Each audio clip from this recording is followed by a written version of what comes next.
The verses on the board. Om Namo Bhagavate Vasudevaya.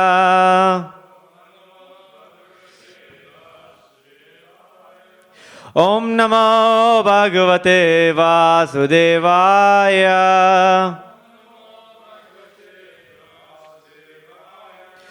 Om Namo Bhagavate Vasudevaya.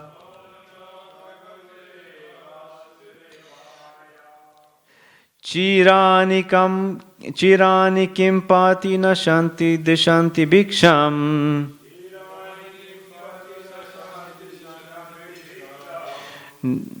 Naya vangripa parabrita sarito piyashushya.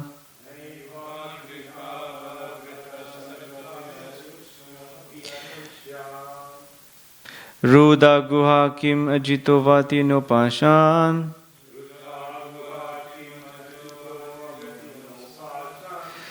Kasmat bhajanti kavayo dana durmadandhan.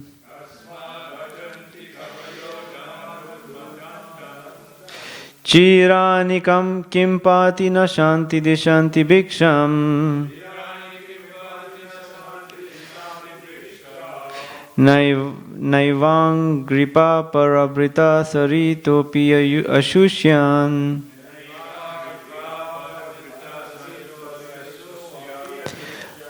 Ruda guha kimajito vati no pashan.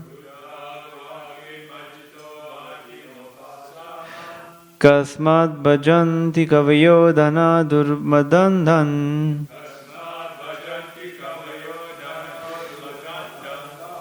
Chirani kim pati na shanti dishanti bhiksham. Naivang gripa parabrita sarito piyashushyan.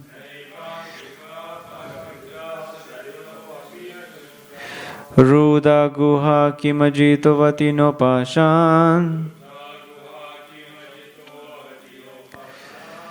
Kasmat bhajanti kavayo dhana durmadandhan.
Word for word. Chirani, torn clothes. Kim, weather. Patihi, on the road. Na, not. Santi, there is. Disanti, give in charity. Bhiksham, alms. Na, not. Eva, also. Angripa, the trees. Parabritaha, one who maintains others. Sharitaha, the rivers. Api, also. Ashushyan, have dried up. Rudaha, closed. Guha, caves. Kim, weather. Ajitaha, the Almighty Lord. Avati, give protection. Na, not. Upashanan, the surrendered soul. Kasmat, what for? Then. Bhajantihi, flatters. Kavaya, the learned. Dhana, wealth. Durmada andhan, too intoxicated by. Translation and purport by His Divine Grace Srila A.C. Bhaktivedanta Swami Srila Prabhupada. Srila Prabhupada ki. Translation. Are there no torn clothes lying on the common road? Do the trees which exist for maintaining others no longer give alms in charity? Do the rivers, being dried up, no longer supply water to the thirsty? Are the caves of the mountains now closed? Or above all, does the Almighty Lord not protect the fully surrendered souls? Why then do the learned sages go to flatter those who are intoxicated by hard-earned wealth? It's a long purport. A lot of mercy from Prabhupada. Okay. The renounced order of life is never meant for begging or living at the cost of others as a parasite. According to the dictionary, a parasite is a sycophant who lives at the cost of society without making any contribution to that society. The renounced order is meant for contributing something substantial to society and not depending on the earnings of the householders. On the contrary, acceptance of alms from the householders by the bona fide mendicant is an opportunity afforded by this saint for the tangible benefit of the donor.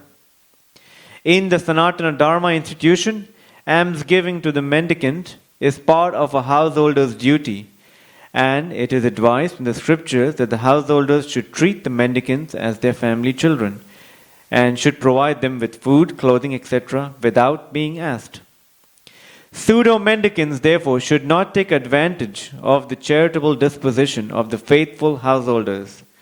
The first duty of a person in the renounced order of life is to contribute some literary work for the benefit of the human being in order to give him realized direction towards self-realization.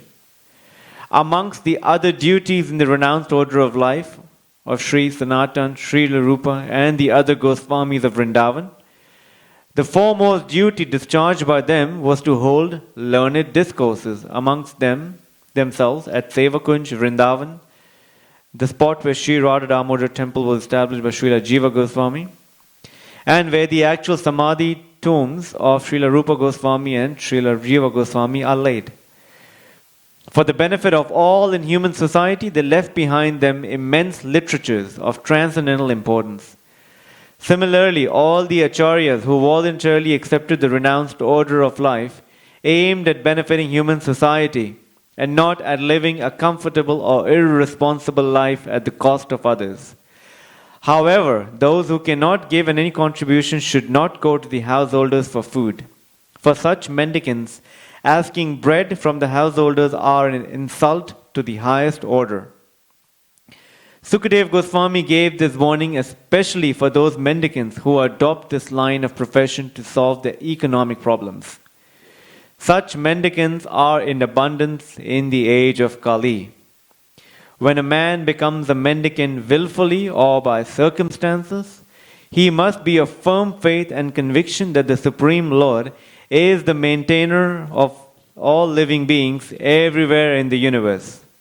Why then would he neglect the maintenance of a surrendered soul who is 10% engaged in the service of the Lord? A common master looks to the necessities of his servant. So how much more would the all-powerful, all-opulent Supreme Lord look after the necessities of life for a fully surrendered soul? The general rule is that a mendicant devotee will accept a simple small loincloth without asking anyone to give it in charity. He simply salvages it from the rejected torn cloth thrown in the street. When he is hungry, he may go to a magnanimous tree which drops fruits, and when he is thirsty, he may drink water from the flowing river. He does not require to live in a comfortable house, but should find a cave in the hills and not be afraid of jungle animals.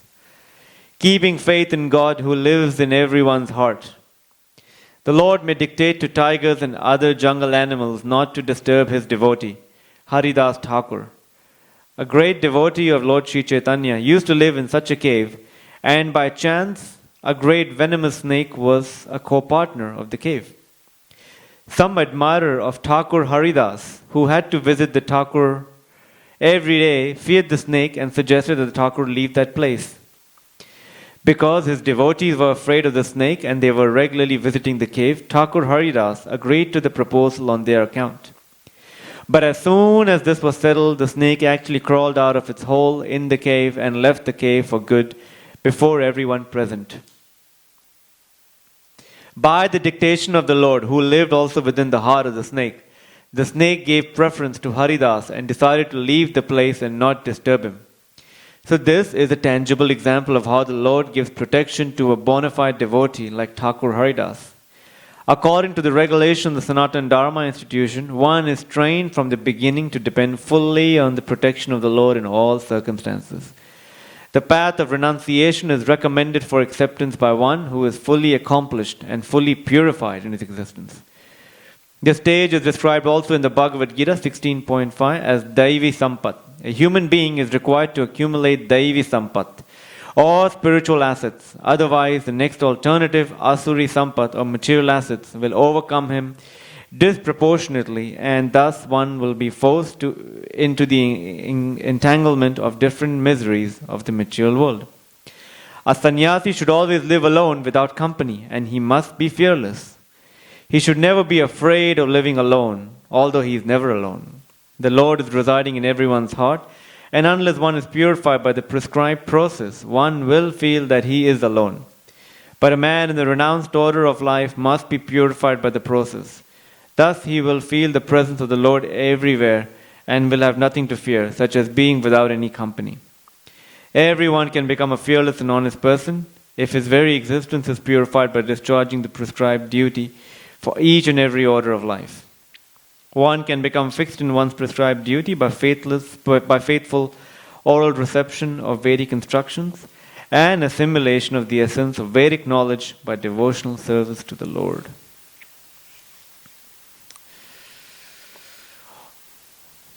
Om Ajnanatimirandasya Gyananjana Shalakaya Chakshurunmilitam Yena Tasmai Shri Guruve Namaha Shri Chaitanya Manobishtam Stapitam Yena Bhutale Swayam Rupa Kadamayam Dadadi Dvapadandikam Vandeham Shri Guru Shri Yuta Padakamalam Shri Gurun Vaishnavam Cha Shri Rupam Sagrajatam Sahagana Raghunathanvitam Tam Sajivam Sadvaitam Savadutam Parijana Sahitam Krishna Chaitanya Devam Shri Radha Krishna Padan Sahagana Lalita Shri Vishakanvitam Cha He Krishna Karuna Sindhu Dinabandhu Jagatpate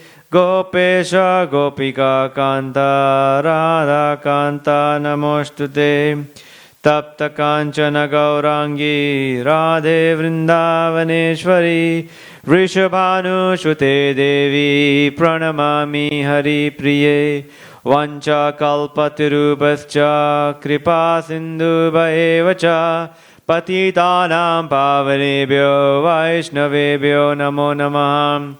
Jai Shri Krishna Chaitanya Prabhu Nityananda Shri Advaita Gadadhara Shri Vasadi Gaura Bhakta Vrinda. Hare Krishna Krishna Krishna Hare Hare Hare Rama Rama Rama Hare Hare. Hare Krishna Krishna Krishna Hare Hare Hare Rama Rama Rama Hare Hare. Hare Krishna Krishna Krishna Hare Hare Hare Rama Rama Rama Hare Hare.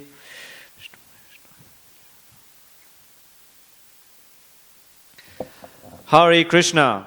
Welcome everyone to the Bhagavatam class in person and on Mayapur TV. We just one day past Gaur Purnim, so let the festivities continue in our heart. So today's translation: Are there no torn clothes lying on the common road? Do the trees which exist for maintaining others no longer give alms in charity?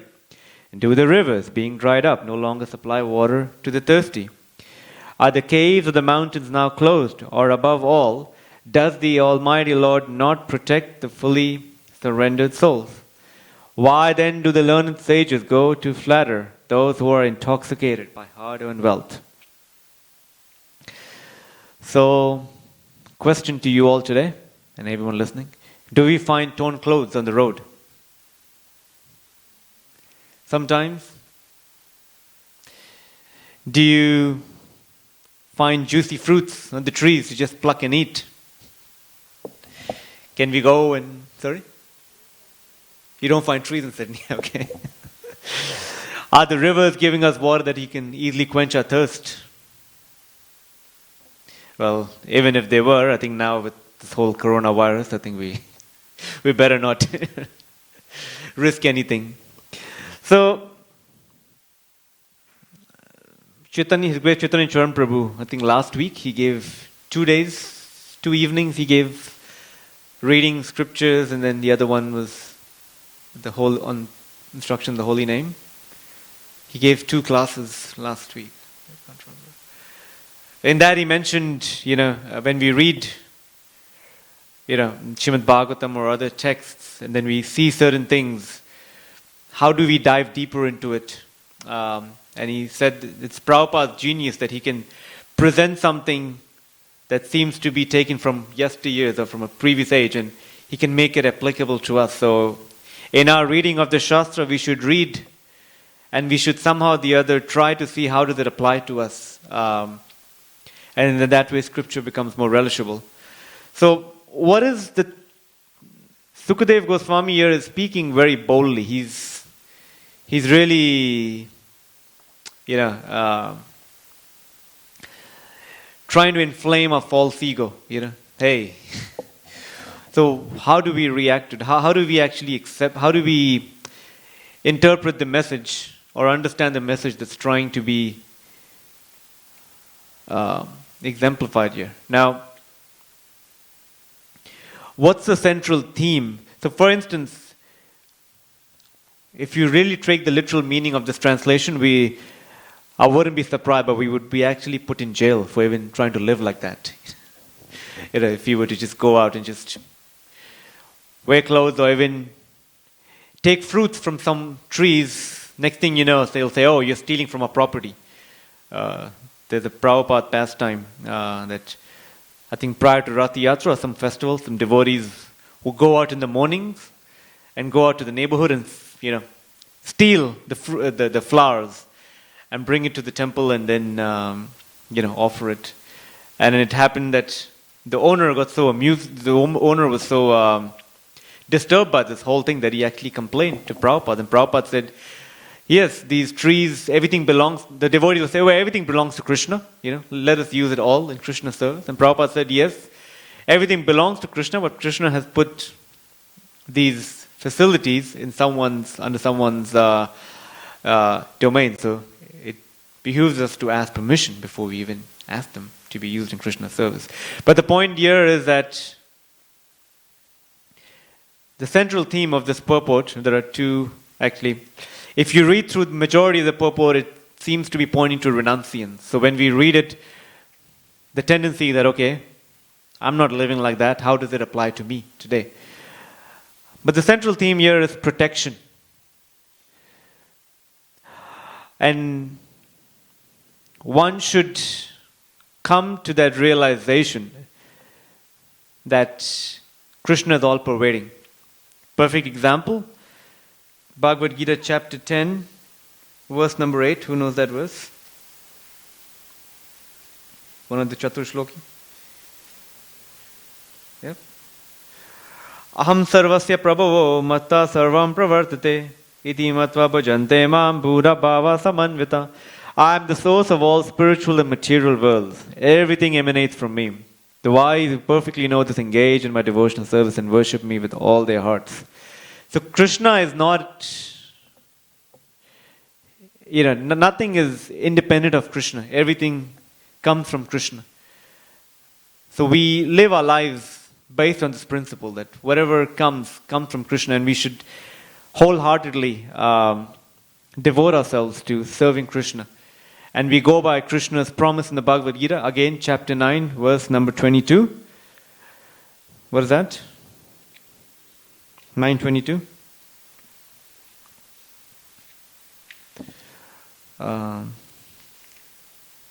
Ananyas chintayanto mam ye jana paripashite tesham nitya viyuktanam yogashemam vahamiham. But those who always worship me with exclusive devotion, meditating on my transcendental form, to them I carry what they lack and I preserve what they have. My Guru Maharaj says this story when he was in Bombay and he was asked to take charge of, be the GBC of Pakistan.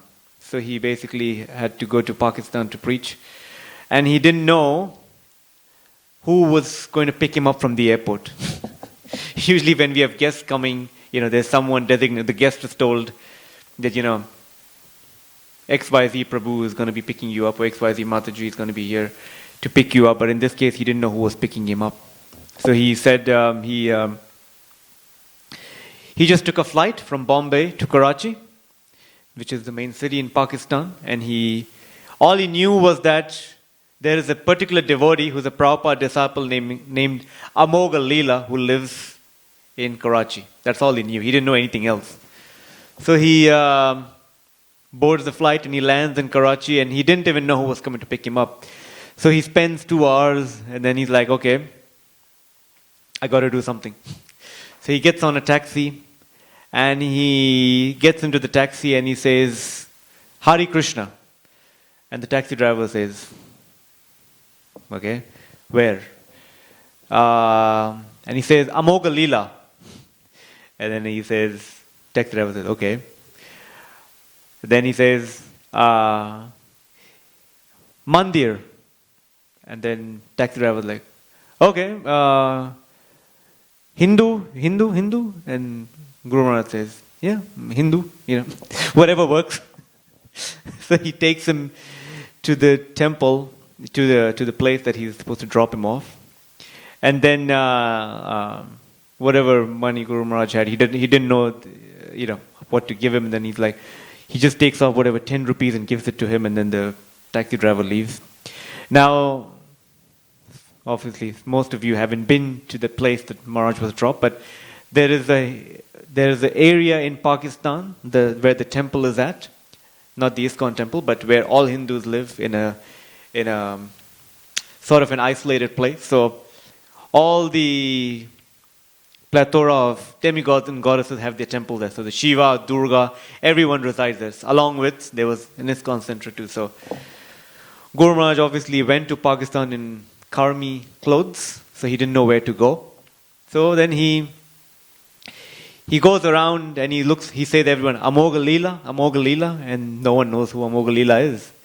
Then anyway, he sleeps outside the street. He just sleeps on the street.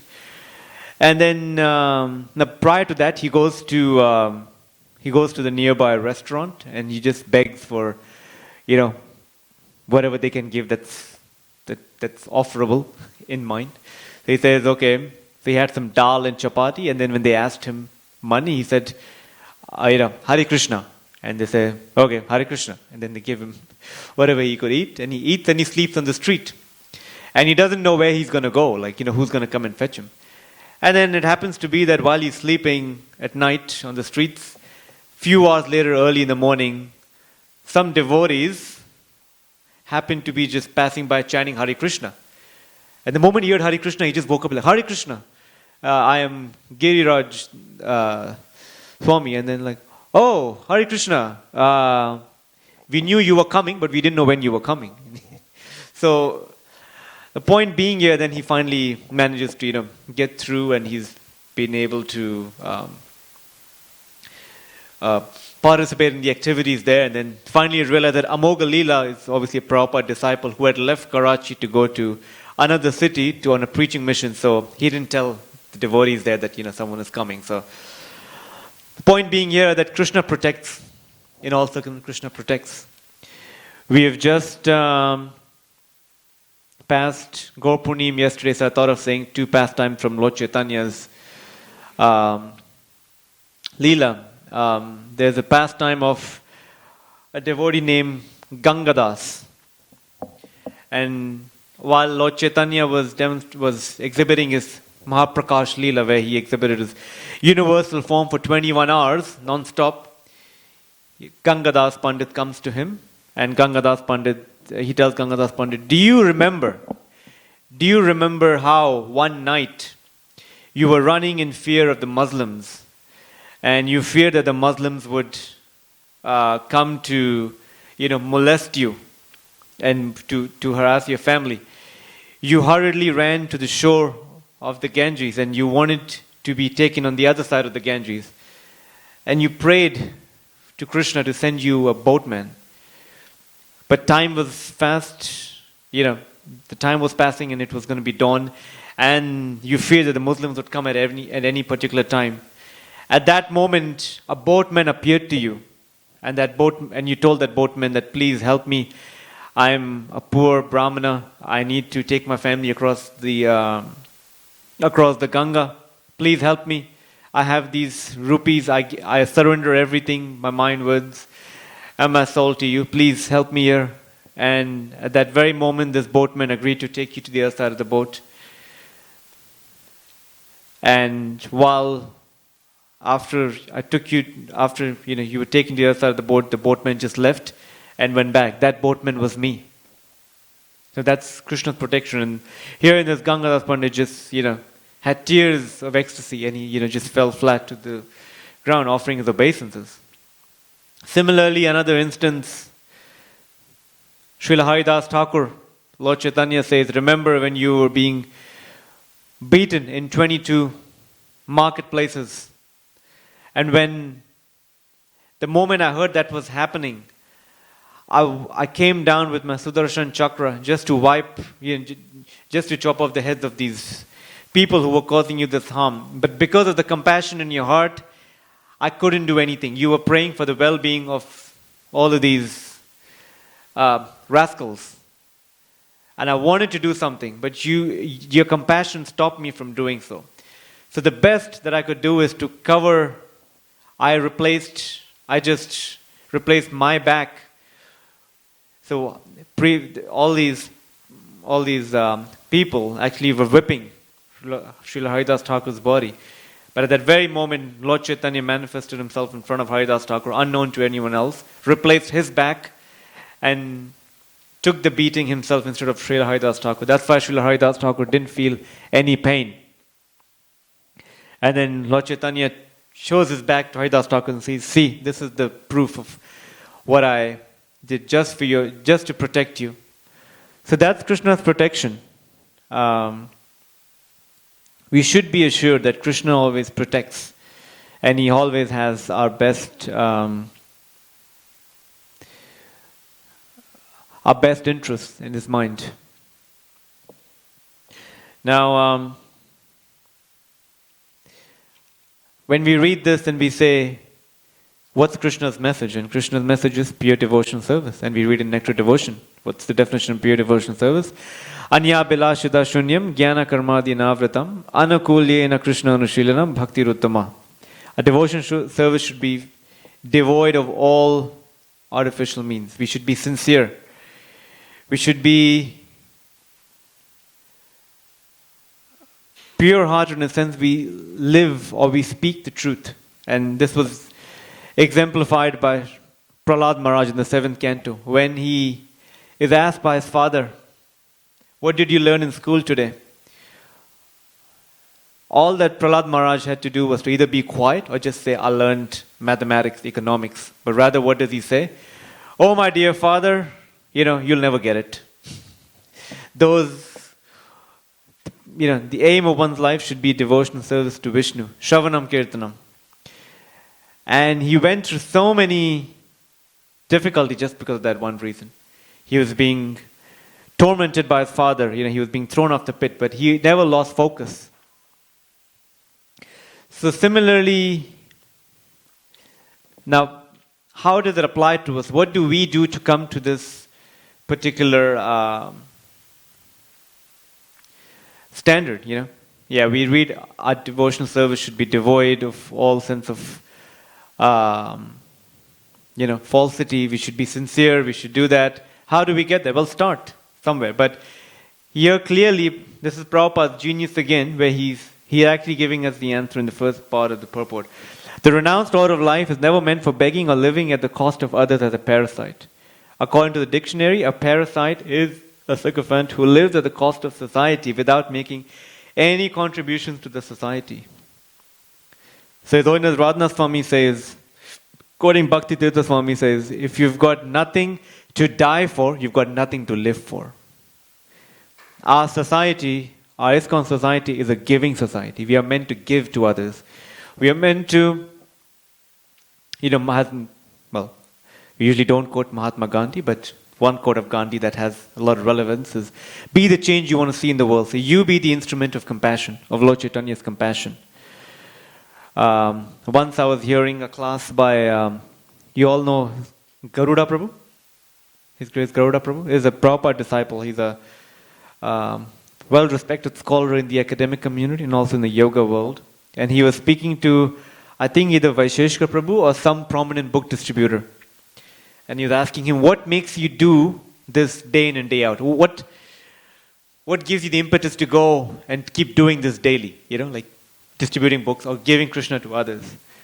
And then I don't know who that devotee was, but then they responded back that we are solely running, we solely are just carrying out what we are doing because of this one instruction by Krishna in the Bhagavad Gita. And that is chapter 18, verse 68. For one who explains the supreme secret to the devotees, pure devotional service is guaranteed, and at the end he will come back to me. So the very fact that we are giving Krishna to others is what makes us dear to Krishna. And that's the very means of our sustenance, that we give Krishna to others. And by doing so, we become dear to Krishna. There was this Prabhupada pastime once. There's a devotee named Srinathji, who's no longer physically present with us, but he was saying that when he first met Prabhupada, he would, and he's a businessman, so when he would first speak to Prabhupada, when he was, in his course of business with others, when you're speaking to someone, trying to strike some sort of business deal, you always try to find the weakness of the other person and then try to capitalize on that. You see what's there that attracts this person the most, and then structure your conversation or structure your agreement based on that. That's usually how businessmen actually do, come to some sort of agreement. So in his discussion with Prabhupada, he said he was trying to understand what's that'll get Prabhupada. What's that? Prabhupada must have a weak link. He said, I am Srinathji himself at that time. I forget his legal name. Anyway, he's saying, I'm trying to figure out is money something that Prabhupada will be attracted to? If I say I have so much money, Prabhupada will say, Prabhupada will say, oh yeah, please come and please do that, Is it are my connections, to higher personalities in India that'll, attract Prabhupada? So he's trying to try to appease Prabhupada. Prabhupada, I know all these people in India and all this. Or is it, my having access to resources, getting things done, because that time devotees were struggling to getting things done. Is that something that'll, get Prabhupada's attention? He said nothing actually, please. There was nothing there that I could find in Prabhupada that would make him interested in me, other than the fact that me being a sincere seeker of what Prabhupada had to offer, that is Krishna consciousness. That's the only conversation that he actually had with Prabhupada that actually took him somewhere where he could actually appreciate Prabhupada more and more. And that's what it is. I mean, even in our preaching, even in our, when we try to share Krishna with others, what's the motive in our heart? Is it that we want something from them? There's always a thing of give and take. But Srila Prabhupada said, we're always a giving society. Yeah, we take, but we give. We give them what they don't have.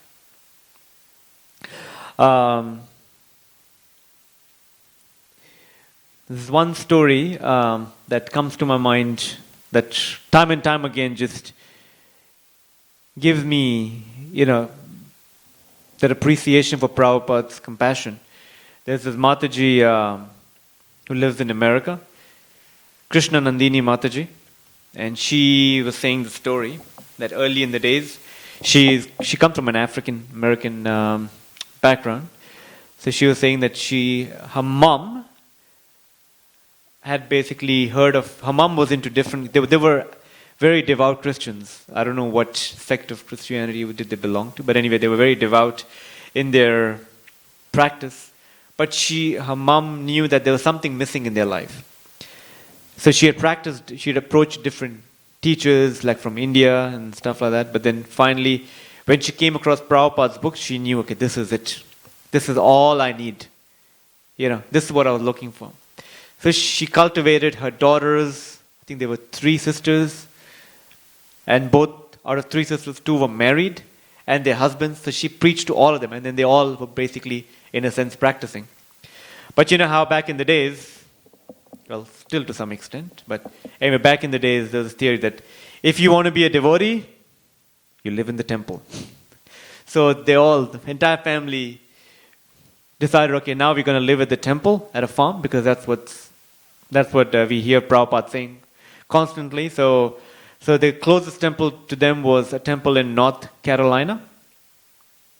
And they moved there, and unfortunately, they didn't get along with the authorities there.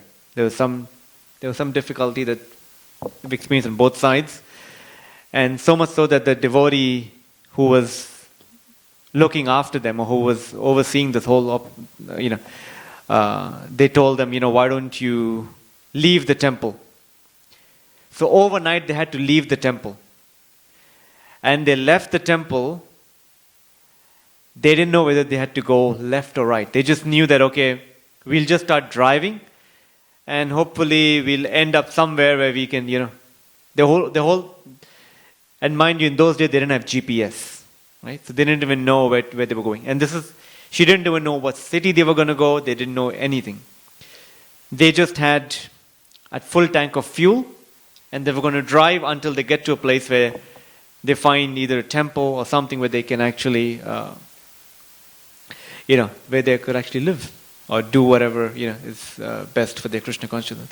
So they start driving, and on the whole route, now they didn't know whether they had to go east or west. Well, I wouldn't say right or left, because that's, I'm just saying in general terms, they didn't know where to drive out to. So they just kept driving. And then the whole time they were chanting in the car, and they were sincerely praying to the Super Soul, praying to Krishna, please help us. They start driving, they drive. Finally, after 10 hours of driving, obviously fuel was running out. So they stop somewhere, and it's been 10 hours since they've been driving, they just crash, on the side of the road, they just totally pass out. And then an hour or so later, all of a sudden, guess what? Some devotees are passing through the car doing Harinam. And they wake up like, wait a minute, stop this guy. So they go to stop these people and like, hey, Hare Krishna. And just imagine, when you're doing Harinam and someone comes to you and says, Hare Krishna, Prabhu, how would you feel? So they come and they go to this devotees and like, Hare Krishna, Prabhu, we're from North Carolina. And devotees like, we didn't even know there was a center in North Carolina. And who are you? Sometimes it happens that some devotees may come to us and say all kinds of, things that appear Krishna conscious, but then when you get deep into the conversation, you realize, oh, there's something else. But anyway, so they ask these devotees and they're like, oh, we were just doing Harinam, but they're like, okay, tell us where we are. And they said, okay, well, we are in Dallas, Texas. So Dallas is where the temple is at. And they're like, okay, why don't you come with us? So they follow to the temple. And then when they get to the temple president, they go to the temple president and they say, we are from North Carolina and we're here to do service. He's like, tonight the temple is being cleaned. Not because of coronavirus, but the temple is being cleaned. And they're like, why? Because Prabhupada is coming here tomorrow. They're like, what? Prabhupada? He's like, yeah, Prabhupada is coming tomorrow, and day after he's doing initiations. They're like, Prabhu, we'll sleep outside the temple. We'll do anything you want us to do. Just let us be around. Just please let us do whatever. And then the temple president said, okay, more help, the better. To do whatever service there is. And they just didn't sleep that whole day. And next morning, Prabhupada comes. And Prabhupada comes, and then so Mataji, who's there, Krishnanandi Mataji, is saying that she's like her mom. Mataji's mom was actually writing letters to Prabhupada. And Prabhupada was responding to them. So Prabhupada knew who they were. And then they asked the TP, can we get initiated? And they go to Prabhupada, and Prabhupada said, I've been exchanging letters with them. Please ask them to come and see me. And then they go to Prabhupada, she's like, Prabhupada, our hero. It's like, not even a wildest imagination, we thought that we'll actually be able to see Prabhupada. We were, just 2 days ago, we were in North Carolina and we were being kicked out. Now we end up in Dallas, and just at a time when you're here, and Prabhupada's like, yes, it's, whatever I can do to serve you better. And Prabhupada was very cordial in his dealings with his whole family. And then they go to Prabhupada's secretary, and they said, we would like to get initiated. And he said, okay, well, the temple president in Dallas will need to give a letter of recommendation. That's the standard process. The temple president in Dallas calls the temple president of North Carolina, where they were at, and the TP there said, well, they are troublemakers, they don't refer them now, maybe see them for some time and then see if things get better, then, so obviously. The temple president goes to Prabhupada's secretary, and then they both go to Prabhupada and say, Prabhupada, these people are asking for initiation, but we've been told that this is their history from North Carolina, so what should we do? And Prabhupada literally was writing something, and he just kept it on his chair, and he said, if I see a spark in someone, I have to fan it. And that was it.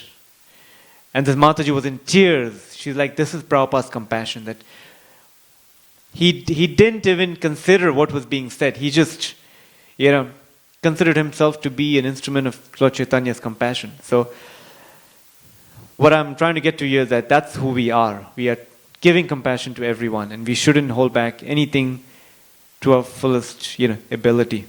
And because it's Lord Chaitanya's appearance day today, the famous mantra of Lord Chaitanya, Pranam mantra, the Lord Chaitanya's, that we actually say, Namo Mahavadanyaya, Krishna Prema Pradayate, Krishna Krishna Chaitanya, Namine Goratushe Nama. Who is more merciful than Lord Chaitanya himself? And to us, that's being exemplified by founder Acharya Srila Prabhupada himself. So, give in whatever form you can, from the holy name, books, prasads, Give your association, give whatever you can, because that's what makes us more dear to Sri Radha Gopinath and Srila Prabhupada. I will end here. I'm way over my time. Thank you all. Thank you all on Mayapur TV. Granth Raj Srimad Bhagavatam ki, Srila Prabhupada ki, Nitai Gaur Premanande. Srila Prabhupada ki.